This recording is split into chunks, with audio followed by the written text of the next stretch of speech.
ang magsing irog pansamantala. Bukas ay magkasawa na. Si Francis J. Anong lugar mo? Kalamba, sige. At si Jane Maika. Nahiya ako. Ito po yung kanyang ina. Ina ni Jane. Mamaya, nagsasalita pa ako. Bukas na lang. At ang dalawa ay atin pong palakpakan. Kasi, kaya ako po pinapalakpakan na tayo po'y kakain na ang kasunod. Ay salamat po sa kanila. At sa kanyang mga magulang na narito at yung father mo, papunta na. O, di mamaya na tayo. Wala po akong hinihiling kundi magkaisa tayo. Ibig sabihin, ay ipanalangin din natin siya na maging masagana, masaya, at maayos na pamumuhay ang kanilang tahakin sa susunod na mga panahon. Dahil yun pong kasabihan, lalo na po doon sa mga kasing edad ko na mga senior citizen, ang alam ay pagka mag-aasawa ay lalagay na sa tahimik. Totoo po ba yun? Ayun, magulo daw. Pero pwede naman po maging tahimik, lalo na sa gabi. Ang pag-aasawa ay dapat talagang pinaghahandaan. At yan po ay, kung maaari, ay matulungan natin sila, lalo na po yung mga tatayo na ninong at ninang, kayo po yung magiging pangalawang magulang nila na taon-taon lang yata makikita pag Pasko. Ay sana naman po huwag naman pag Pasko lang. At sana naman huwag naman doon sa panahon na kung kailan mayroong kalamidad, ay saka lamang malalapitan. Pag walang-wala, pwede rin kayo malapitan. Pwede ka ho. Wala dito. Sa ibang lugar ho, pwede yung okasyon ng mag-asawa ay pinasasayaw. Mamaya may speech, ano? Pag sumayaw sila, ay di kayo magsasabi, pwede ka ho. Parang bago sa inyong pandinig, ano? Sino nakakaalam na pagka pinasayaw ang mag-sing irog ay nilalagay ng sabit? Tapos ang kamay, ayun, may magsasabit na. Ayun, dalawang kamay pa nakataas doon. Ayun, may nakataas. Ay, hindi, nakakapit lang. Arego. Nakakapit lang pala. Ngayon, ay sabi noong isa, ay papapagsalitain natin. At pagkatapos magsalita, ay patasayawin natin. Ala. Pwede ba? Hindi. Open. Pagkakain daw. Mukhang gutom na pati yung bride. Sige ho. At kasi, Pwede na kayo. umaga pa. At ano naman, huwag kang mahiya. Minsan lang ito. Sa susunod na pagkakasal ni 25 taon na. Ay, may kung kami mga nararito pa. Susunod ay 50 taon. Bigay unay silver. Tapos golden. Ano yung sunod? 75.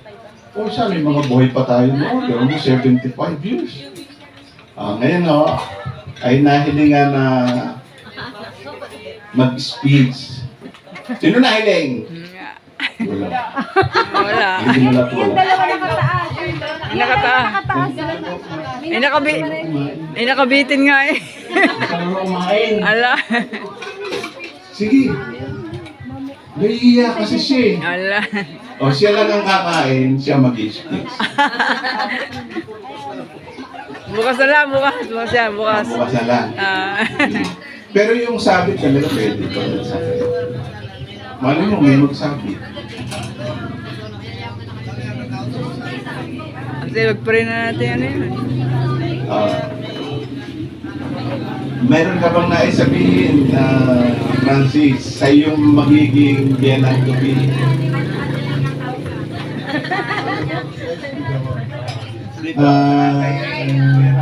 Hindi po. Kay Tito Randy naman po tsaka kay Tita Marilyn. Kay Mami tsaka kay Tata.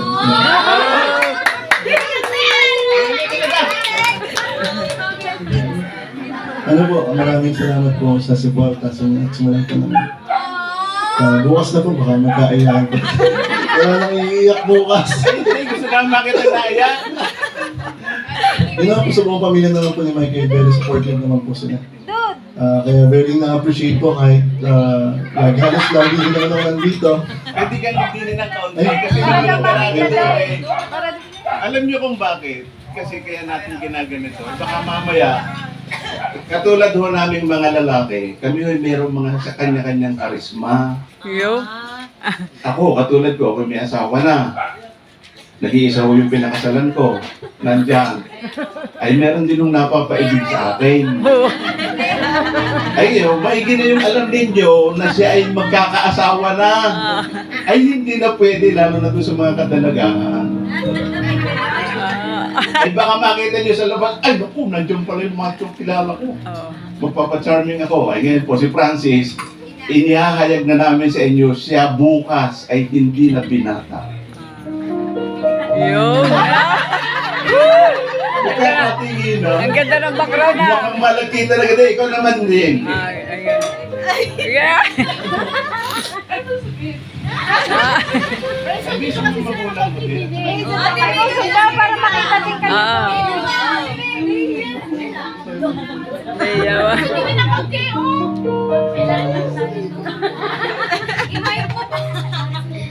Thank you po sa mga sumuporta.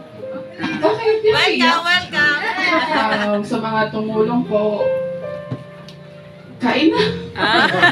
Kain na. Yay! Malapit ng eleksyon. Ang bagong kapitan ng Barangay San Bartolome. Okay. Talagang hindi na mapigil. Ang atin hong bride ay nagkukumbinsi na tayo kakain na. Gusto niyo na kumain? Bayo naman. O, sige, tayo mananalangin muna. Samahan niyo po ako dito sa ating mga nakahain. At bagaman po at ako'y hindi nyo kilala personally, ay ang ganito pong gawain, ito po'y pag minsan nalilinyahan ko rin yung pananalangin. Hindi man ho ako pari, hindi man ho ako ministro, hindi rin ako pastor, ay pwede naman po dahil ang pananalangin, lalo na sa ganitong pagkakataon, ang atin po namang Diyos Ama ay laging nakikinig. Tama po? At tayo po ay ilagay natin ang ating sarili sa presensya ng Panginoon para po dito sa ating gagawing pananalangin ng mga inihahain sa atin ng magsing-irog na si Francis at si Jane. Maraming salamat o Diyos amang makapangyarihan sa lahat ng bagay na ipinagkaloob mo sa amin. Maging ito man ay pisikal, material at espiritual. Diyos amang makapangyarihan, ipinananalangin ko ang mga bagay na narito, lalong-lalo na ang mga pagkain na inihahain para sa mga narito. Gawin mo itong kalakasan ng aming katawan at maging malinis at maayos na magbibigay ng bitamina sa aming pagkatao. Panginoon, kaming lahat na narito na nakakarinig din ng panalangin ito ay dumudulog sa iyo. Patawarin mo kami sa aming mga nagawang kasalanan, sa isip, sa salita at sa gawa. At sino man na aming napagkasalahan na aming kapwa, hinihiling namin na kami ay patawarin din. Maraming salamat o Diyos sa pangalan ng Panginoong Hesus. Ito ang aming dalangin. Ang lahat magsabi ng Amen. Amen.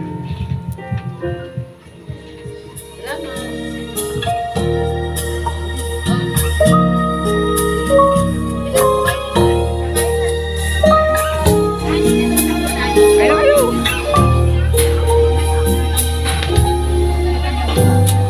Fly me to the moon and let me sing among those stars Hello po, magandang hapon po. Akin pong nanayahan, tumayong ikakasal sa unahan. that I At atin pong iraraos ang ating, kung sa side man po ng lalaki o ng babae, yung ating kaunting paghahanap buhay sa mag-asawa. Bilang pasimula, ang inyo pong announcer muna. Sayaw! Habang kumakain po, tinatawagan po yung ninong at ninang, kung may ninong at ninang dito. Nasaan yung aspile? Pasensya, Maika, kay Keiko ito. Hello. Pwede na kumain. Pakikabit Pwede na na ba po? pili. Pwede na ba kumain? Ayun pong mga tiyahin, tiyuhin, ninong, ninang. Sabi mo, Kunti naman pong ano. punta na daw po, kumain daw po kayo. Kain na daw po kayo doon. Pwede na pong kumain. Sige Lakad na po po. kayo, ma'am. Kain na po kayo doon. Pasok na sa Habang nagsasayaw po yung Lakad na. ating mga ikakasal eh. Medyo pahaba-habain muna natin ang kaunti eh. O mga tiyahin, kakawasimik-mik, wala. O, kayo na po kayo. Lakad na kayo doon. Inay Malik. Inaanyalahan po lahat dito sa Bulwagan. Pwede po na kayo kumain.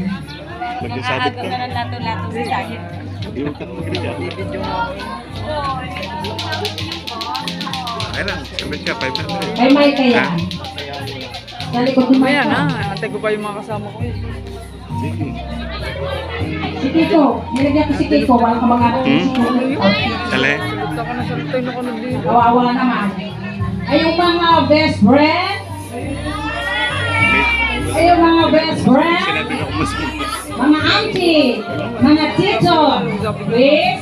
Kumain na po kayo. Kain na po kayo. Best friend. Pwede namang mamaya. Sige, tumayo lang kayo dyan mag-asawa. Sa likod. Ayaw na, maghahanap po tayo. Wala buhay. Hello po. Tuloy po kayo, tuloy po kayo.